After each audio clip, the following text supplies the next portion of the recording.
नमस्कार, sunrise news के इस सेगमेंट में हम बात करते हैं रोज सुबह सवेरे अखबारों की। सुबह सवेरे ये अखबारों की सुर्खियों की बात होती है।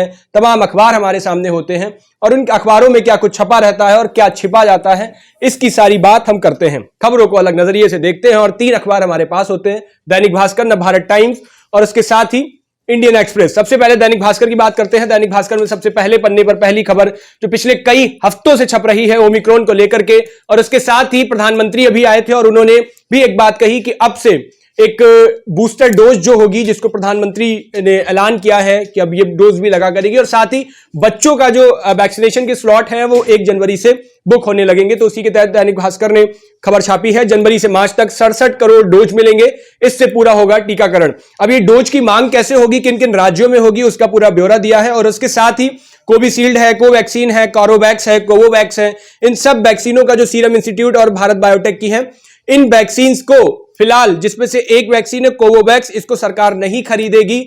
हाल की और जो 3 वैक्सीन है, कोविशील्ड, कोवैक्सीन और कार्बोवैक्स, इनको सरकार अभी खरीदेगी और हर महीने लगभग इसका 25 से 27 करोड़ डोज और कोवैक्सीन की लगभग 5 से 7 करोड़ डोज, और उसके साथ ही कार्बोवैक्स जो बहुत तेजी से बहुत लंबे दौर तक चलने वाली है, ये बायोलॉजिकल इंस्टीट्यूट की है, 100 करोड़ डोज हर साल इसकी खरीदी जाएगी। तो ये टीकाकरण का पूरा महीना चलेगा। और उसके साथ ही ये इस बार उम्मीद की जा रही है, कई सारे डॉक्टर्स भी ये बात कर रहे हैं और उसके साथ रिसर्च भी आई है कि ये साल हो सकता है जो कोविड महामारी की जो नए नए वेरिएंट्स निकल रहे हैं उसके खात्मे का साल हो सकता है, और इससे इतनी घबराने की जरूरत है नहीं। उसके साथ ही एक और खबर आई है, दिल्ली में जो संक्रमण की दर है वो 1% के पार हो गई है, 923 नए मामले सामने आ चुके हैं, और उसके साथ ही पिछले 7 महीने में कोरोना के अब तक के सबसे अधिक मामले सामने आए हैं। और उसी के तहत दिल्ली में कुछ पाबंदियां भी लगा दी गई हैं। तो उसी को लेकर के जो कल दिल्ली में पाबंदी लगी, अब उसमें मेट्रो स्टेशन पे और जगह जगह भीड़ भाड़ देखने को मिली बस स्टेशन पे, क्योंकि मेट्रो अब आधी क्षमता के साथ चल रही है और उसी के साथ मेट्रो स्टेशन के बाहर अब बहुत लंबी लाइन लगती नजर आ रही है। तो आप सभी अपना ध्यान रखें, सतर्क रहिए, सुरक्षित रहिए, क्योंकि जिस तरह की तस्वीरें, जिस तरह से खबरें आ रही हैं, ये बहुत चौंकाने और डराने वाली हैं। तो आप सब अपना ध्यान रखिए और उसके साथ ही जो येलो अलर्ट हो गया है और जो भी सरकार की तरफ से गाइडलाइंस दी जा रही हैं उनका पालन करते रहिए। नवभारत टाइम्स की अगर हम बात करें, उससे पहले दैनिक भास्कर का एक एडिटोरियल आपको जरूर पढ़ना चाहिए। वो है साल 2021 से स्वस्थ समाज के लिए 5 सीखें, जो डॉक्टर चंद्रकांत लहरिया ने दी हैं। ये जाने माने चिकित्सक है और कई सारे लेख आप इनके पढ़ते रहते होंगे।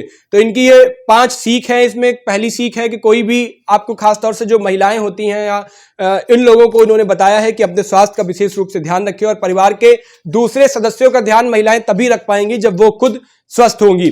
दूसरी सीख उनकी यह है कि शारीरिक मानसिक बीमारियां जो एक दूसरे से जुड़ी होती हैं, इनको अलग अलग तौर पर देखिए, और चाहे आपकी शारीरिक हो या मानसिक बीमारी हो, डॉक्टर्स की सलाह जरूर लें, अपने खुद से आप इलाज मत करने लग जाएं। तीसरी सीख है, ये जो गंभीर बीमारियां आपको घेरती हैं, जो जिससे आप दूर कर सकते हो अपने व्यायाम, योग, प्राणायाम से, तो इनको भी ध्यान रखें। ऐसे करके पूरी 5 सीखें हैं। इसको आपको पूरा एडिटोरियल जब पढ़ेंगे, शानदार तरीके से लिखा हुआ है, तो इसको जरूर पढ़िए। एक दैनिक भास्कर में कैसा बीता साल 2021, उसमें अर्थव्यवस्था, मौसम, मनोरंजन की आज बात करी गई है।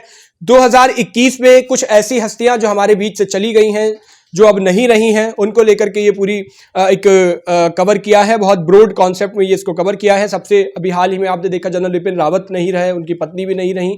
उसके साथ ही इस साल बूटा सिंह जो पूर्व केंद्रीय मंत्री थे, नरेंद्र चंचल भजन गायक थे, वो भी इस साल अलविदा हो गए। नरेंद्र कोहली साहित्यकार थे।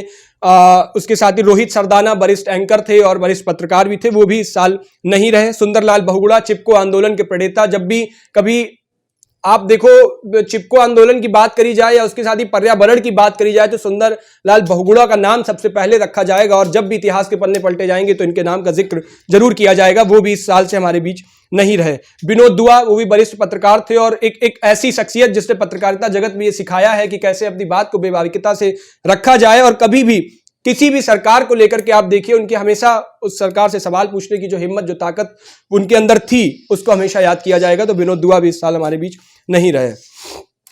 इसी साल मिल्खा सिंह 18 जून को, वो भी 91 साल की उम्र में उनका भी निधन हो गया। और कल्याण सिंह जो उत्तर प्रदेश के पूर्व मुख्यमंत्री थे, 89 साल की उम्र में उनका निधन हुआ। राम मंदिर आंदोलन के सबसे बड़े प्रणेता माने जाते हैं। राम मंदिर जो बाबरी विध्वंस हुआ था, उसके बाद से इन्होंने पूरी जिम्मेदारी लेते हुए अपने मुख्यमंत्री पद से इस्तीफा दे दिया था, तो इनका नाम भी हमेशा उस चर्चा में लिया जाता है। एक अर्थव्यवस्था की बात करें तो इस साल जो विकास दर थी वो 9.5% रहने की उम्मीद थी और इसी के साथ जो जीडीपी थी उसपे 20.1% का वृद्धि स्तर हुआ है और उसी के साथ जो प्रति व्यक्ति आय थी वो सालाना 8,951 रुपए जो घटी है। मनोरंजन की जगत से बात करें तो इस साल मार्च में सबसे ज्यादा 14 और जून में सिर्फ 3 फिल्में ही रिलीज हुई हैं इस साल की। और इस साल एक और बड़ा अहम फैसला हुआ, 68 साल बाद एयर इंडिया की घर वापसी हुई है। ये टाटा समूह ने इसको एक बार से फिर इसकी कमान मिली है और उन्होंने इसको वापस कर लिया है। तो ये जो साल 2021 की बात होती है वो थी। नवभारत टाइम्स की अगर हम बात करें तो नवभारत टाइम्स में भी दिल्ली में कोरोना को लेकर के सबसे पहले पन्ने पर ही खबर छपी है और इसके साथ ही जो पूरी एक तस्वीर, ऐसी कई सारे बदहाली की तस्वीरें हैं, बेहाली की तस्वीरें हैं, वो मेट्रो स्टेशन से आई हैं और चुनाव की तरफ की जो रैलियां हैं उनकी भीड़ है उस तरफ से भी तस्वीरें आई हैं और इसी को लेकर के लोग भी सवाल पूछने लगे हैं कि आखिर आप दिन में रैलियां और रात में आपने कोरोना कर्फ्यू कर दिया है तो उसमें फायदा क्या है। नवभारत टाइम्स में एक विज्ञापन भी आधे पन्ने पर छपा हुआ है और इसी विज्ञापन में ये 2017 और 2017 के बाद की तस्वीरें दी है और इसके साथ ये विज्ञापन जो पहले पन्ने पर छपा है उत्तर प्रदेश सरकार का ये विज्ञापन छपा हुआ है। नवभारत टाइम्स में एक एडिटोरियल छपा हुआ है, इस एडिटोरियल को आप जरूर पढ़ें। कृष्ण प्रताप सिंह का एडिटोरियल है, जब जिन्नों ने एक रात में मस्जिद तामीर की। मुस्लिम सैनिकों में नवाब वाजिद अली शाह का एक नाम बहुत लिया जाता है। इन्होंने जब हुक्म दिया था एक मस्जिद के लिए और ये अवधनामा जो लखनऊ में इनका सेगमेंट छपता है उसको लेकर के पूरी बात है। इस एडिटोरियल को जरूर पढ़ें, जिनको इतिहास और धार्मिक मामलों को पढ़ने में दिलचस्पी होती हो वो जरूर पढ़ें। एक जिनको विदेश मामलों को पढ़ने की दिलचस्पी रहती है और उसके साथ ही जो कूटनीतिक मामलों के विशेषज्ञ होते हैं या उसको पढ़ने में दिलचस्पी होती हो वो रंजीत कुमार का एक लेख जरूर पढ़ें, बगैर युद्ध लड़े ही हराना होगा चीन को। क्योंकि आज के दौर में ये संभव नहीं है कि आप किसी को गोले बारूदों से लड़ाई लड़ी जाए। आज की लड़ाई जो है वो टेक्निकल युग की लड़ाई हो चुकी है और उसी के तहत ये पूरा एडिटोरियल लिखा गया है। तो ये आप एडिटोरियल को जरूर पढ़िए। तो आज के अखबारों में ये बहुत खास चीजें रही जो आपको पढ़नी चाहिए। फिलहाल मुझे इजाजत दीजिए, कल फिर मिलेंगे आपको इसी वक्त पर, तब तक के लिए शुक्रिया।